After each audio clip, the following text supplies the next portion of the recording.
Rural Americans deserve access to the best of what our nation has to offer, especially healthcare. Across every state and every community, America's rural hospitals are the first line of defense, protecting our families, neighbors, and loved ones. No matter where you live, hospital care doesn't clock out. They're there 24 hours a day, 7 days a week, 365 days a year. Each year, America's over 5,000 hospitals care for millions of patients, providing 24/7 emergency care, delivering babies, cancer treatments, and other life-saving care that patients rely on. Behind every one of those patients are doctors, nurses, and caregivers working tirelessly to keep people healthy and safe. Hospitals are our community's lifelines. They employ our neighbors and keep our families healthy. But now, some in Congress are threatening access to care. Tell Congress, protect patient care to keep America strong. Don't cut rural health care.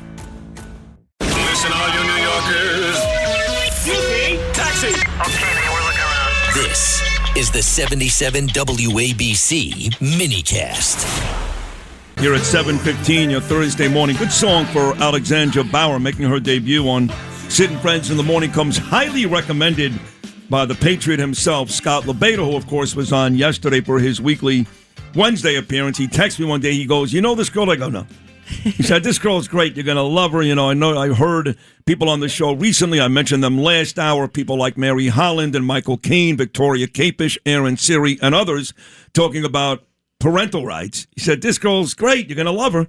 I said, "Scotty, if you say I'm going to love her, I'm not going to argue that." So here she is making her debut on the program. Drove all the way in from New Jersey, I believe, this morning, right? Yeah. Well, good morning. How are you? Good morning. Thanks for having me. Welcome to the show. Thank you. So there's been a couple of stories the last couple of days that speak directly to parental rights. More than the last couple of days, last couple of months, right? Vaccines. I think we both agreed that Bobby Kennedy Jr. is doing a terrific job. You got that. You've got the transgender shootings, right? Just 2 in the last 2 weeks. And then you've got the Mark Zuckerberg trial yesterday where the parents showed up and said, "Hey, our kids got addicted to your stuff." Now, Lou made the argument, well, try parenting. Maybe not be the guy. But the truth is, parental rights seem to be the topic of discussion in a lot of major news stories, Alexandra, the last couple of months. Well, first of all, I totally agree with you. Parents need to step up. They need to stop being lazy, and they need to stop handing kids these screens. But it's definitely coming from the schools, too. I mean, first of all, I help run Moms for Liberty in New Jersey. We're part of the White House Task Force for AI. And I've had a few of those. Hey, Justin, we've had a couple of those Moms for Liberties, I guess. Florida, I think they're from. The girls that actually started. It started in Florida, yeah. The girls Tina, that actually, Tiffany. Mm-hmm. Yes, Tina, Yes. Tiffany. They're the ones that have been on the show. They love me. They've been on the show a bunch of times, so thank you for doing that. Yeah, well, listen, we have to step up. There are children. And, I think something we need to get back to is, as a country, we're supposed to protect the innocent, right? So senior citizens, children, animals. Children are the most innocent things on this planet, and it's our job as adults to protect them. And it's something that has been, I don't know what's going on. I mean, besides the fact that, our entire world is run by pedophiles, that we seem to protect before our children. You know what's funny? Before we even go any further, everybody who's into this parental right thing is also addicted to the Epstein stuff. Of course. And we cover it, and I've made the point 1,000 times. Look, I don't care if it's Howard Lutnick, who's in the news today, if it's my dear friend President Trump, who's been exonerated. I don't care who it is, an uncle, an aunt, a cousin of mine. If you did something to an underage child, you go to prison. That's it.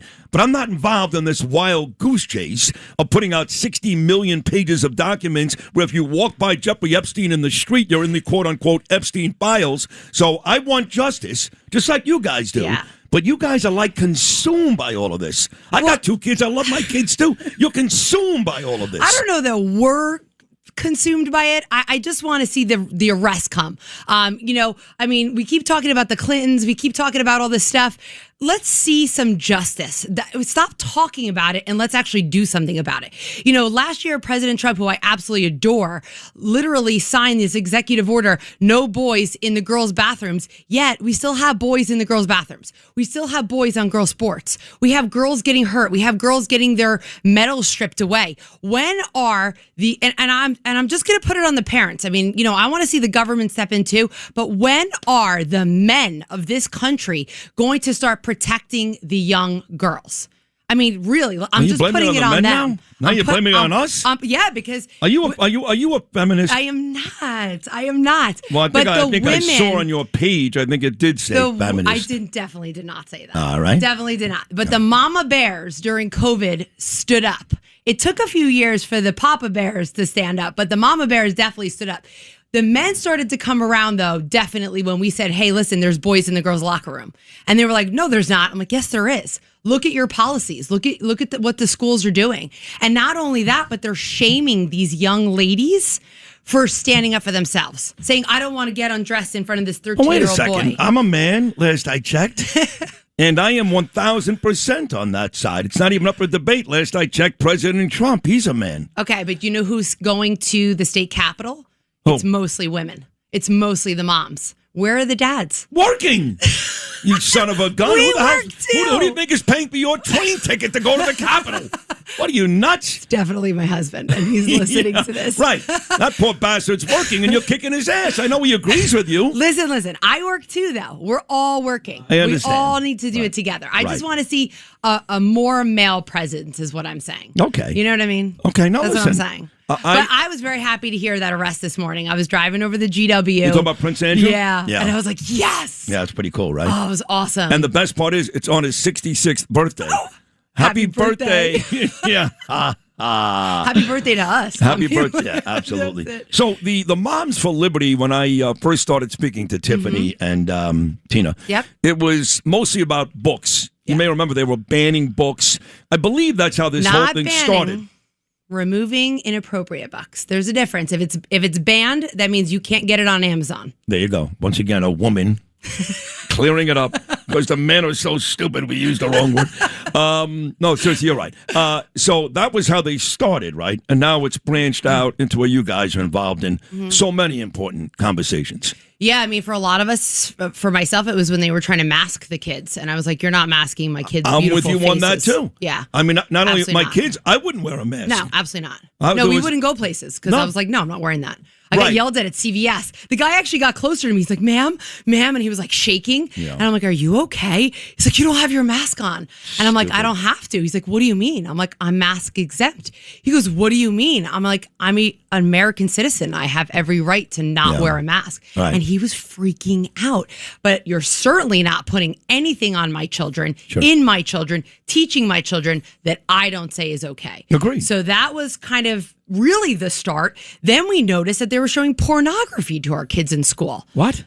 I mean, it was in obviously in written form, but actual visuals of, I don't know what I'm allowed to say on this show, but certain sexual acts that would be like a volcano, for instance. Okay. And it was rated Yeah. for an 8-year-old. Oh, boy. 8 years old. Now, where was this? What So state this was this? was actually, I mean, it's happening all over, but Yeah. I'll talk specifically about New Jersey since I'm from New Jersey. We have 17 bad books that either talk about oral sex, anal sex, fisting, things like that. Like it's just, and these are rated for children.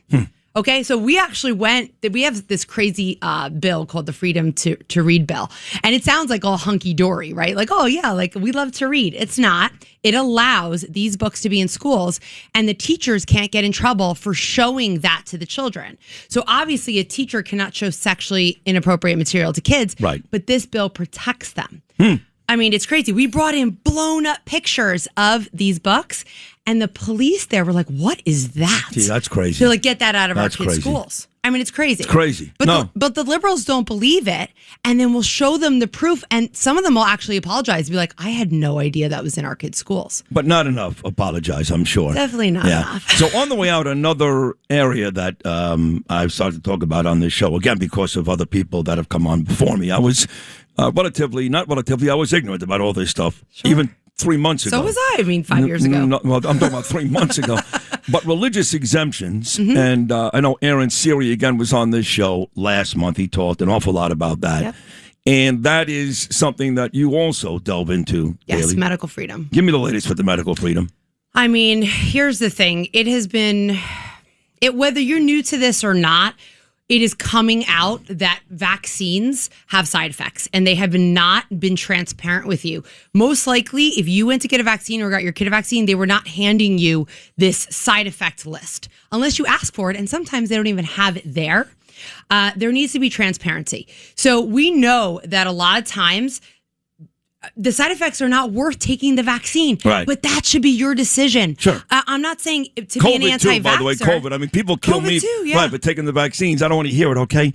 That's your decision. No, I didn't have a choice. I did not have a choice. Oh, I could not go to a Met game. I couldn't go to a Yankee game. I couldn't go to a restaurant. I got a job to do. It's a very important job. I lived in the city, okay, where the rules were the strictest. Right. I basically couldn't leave my house. Right. Now, I never wore a mask. I got to tell you, it's a true story. They had a picture of me in my lobby in my building on 915 West End Avenue that said, if you see this man in the lobby again not wearing a mask, call the police. And my wife and kids lived in that building. So I don't want to hear about how tough you guys are. I had no choice. I'm in this industry. I had to go to certain things, so I had to comply. I had no choice. I didn't have time to go to court every day or make a big deal about it. But, you know, I'm aware of what's happened since, and those COVID vaccines seem to be every bit as dangerous as the vaccines our kids got when they were first born. It's absolutely poison.